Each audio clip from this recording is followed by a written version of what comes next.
Yeah, glyphosate Roundup. is the active ingredient of Roundup, and Roundup was used. I mean, when we sued Monsanto,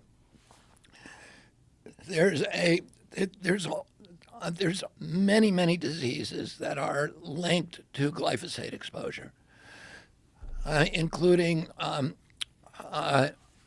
non-alcoholic fatty liver cancers are very closely linked.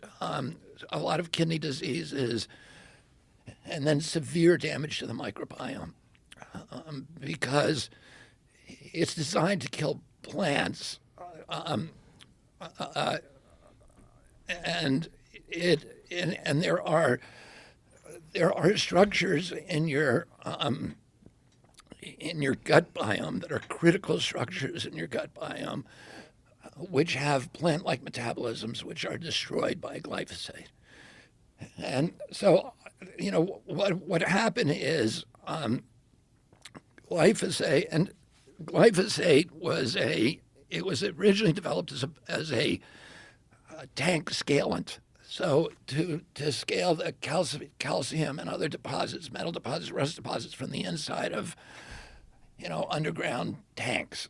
And in 1973,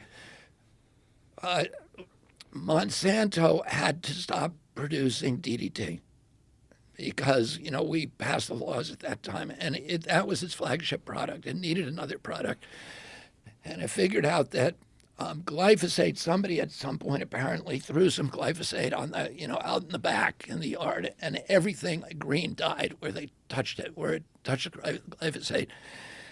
And so somebody said, "Oh, this will be a good herbicide because it kills all plants." Originally, Monsanto developed it as a herbicide, but the way that it was applied initially from 1973 to 1993 was in backpack sprayers. So guys would walk down the corn rows early in the season when the corn was competing with nearby weeds for sunlight, and they would shoot the individual weeds. And then in 93, somebody figured out a way that glyphosate, that there was certain bacteria that glyphosate would not kill.